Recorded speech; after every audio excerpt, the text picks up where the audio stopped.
Welcome back to our video series on how to prepare for your PMP exam. I am Cornelius Fichtner. In step 5 we are going to give you a 4-step study approach and we'll show you how to best study the PMBOK guide. Studying for the PMP exam towards your certification requires a tremendous amount of time and diligence. This is not a test that you can pass simply by cramming one overnight study session. I know many project managers who have devoted 2 hours a day for 3 months towards studying for the PMP exam, and I am one of them.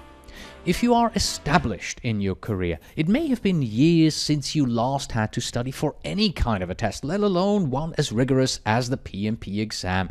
And your study skills may be rusty, but don't fear this. It is possible to master all of the material required to earn your PMP certification.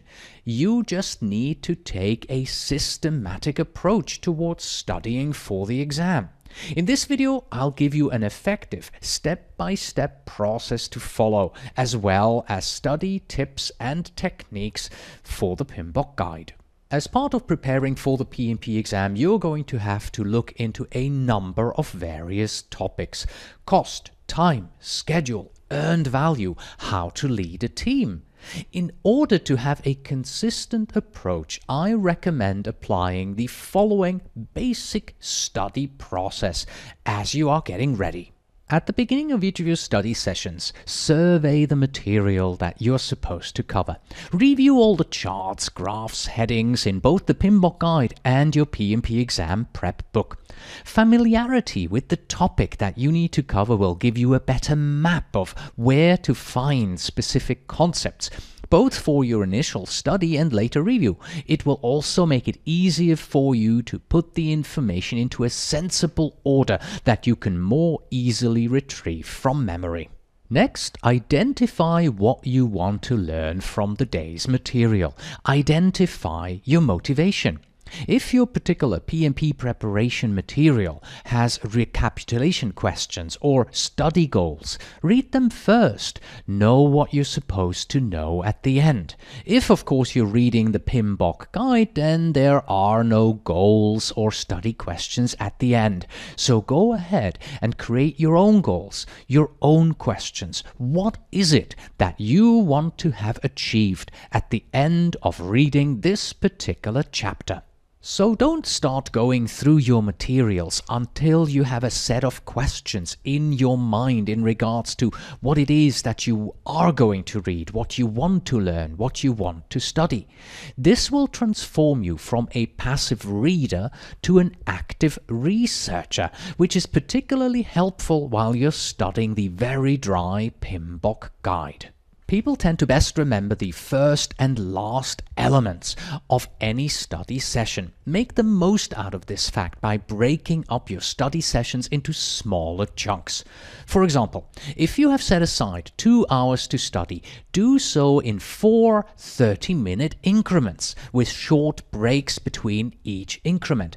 Periodically disengaging you from your studies makes it easier to recall what you have studied. I also recommend disengaging at a point in your reading that you find particularly interesting. Doing so will make picking up where you left off that much more inviting.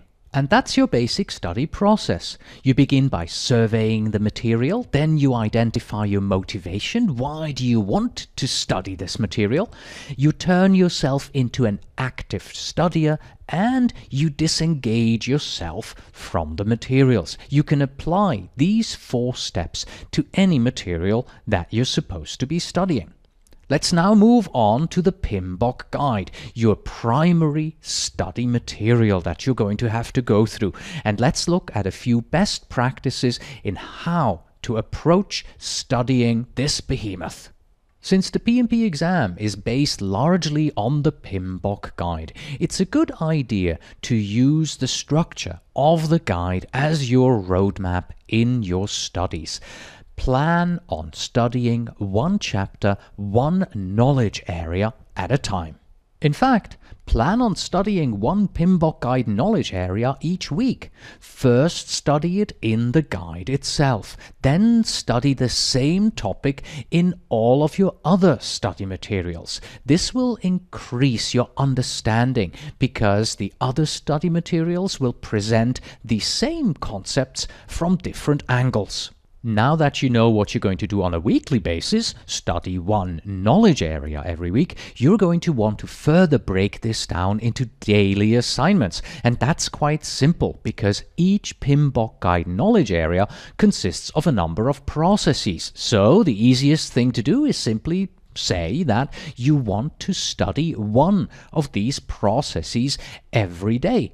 Doing so gives you a clear daily and weekly focus and allows your studies to progress at a reasonable and achievable rate. And this bears repeating. It is not enough to simply read the PMBOK guide. You have to study the PMBOK guide, and you have to go through everything with focus and concentration. Internalizing each concept is critical because the PMP exam will have 200 questions that will test you how well you can apply the principles and ideas that you found and studied in the PMBOK guide. And that means if you don't adequately study the principles of the PMBOK guide, you will be unable to identify the concepts that are illustrated in exam questions. You may also find it particularly difficult to determine exactly what is being asked in the question and what information is applicable to the answer. But ask anyone who's prepared for the PMP exam and they will tell you the PMBOK guide is a sleeping pill. And since the PMBOK guide can be so boring, you may need some extra help staying motivated to study. And for this, I recommend keeping a log file or a burned out chart. These are visual representations of your progress. They show you where you are on your path through the PMBOK guide. Seeing your progress and seeing the distance from where you were, from where you are right now, and where you need to be getting to, and it's getting smaller and smaller and smaller, that will keep up your morale and motivation. One last thing. Yes, the PMBOK guide is not an easy material to go through, but once you have studied it the first time, you have to study it a second and possibly even a third time. You will understand it so much better the second and third time, and it'll actually get easier to read. It is truly that important to know how to apply the PMBOK guide concepts because the PMP exam questions test your ability to recognize situations and apply the right concepts. So studying it several times is a must. But there's an easier way. Watch the PMBOK guide on video. The Project Management Prepcast is our PMP exam preparation video podcast that takes you concept by concept, process by process, knowledge area by knowledge area through the complete PMBOK guide. Take a look at pmprepcast.com. And that's it for the PMP exam study tips and techniques. I'll see you again in step 6, where we'll show you how to use free PMP exam sample questions and commercial PMP exam simulators to get ready for the exam. Until next time.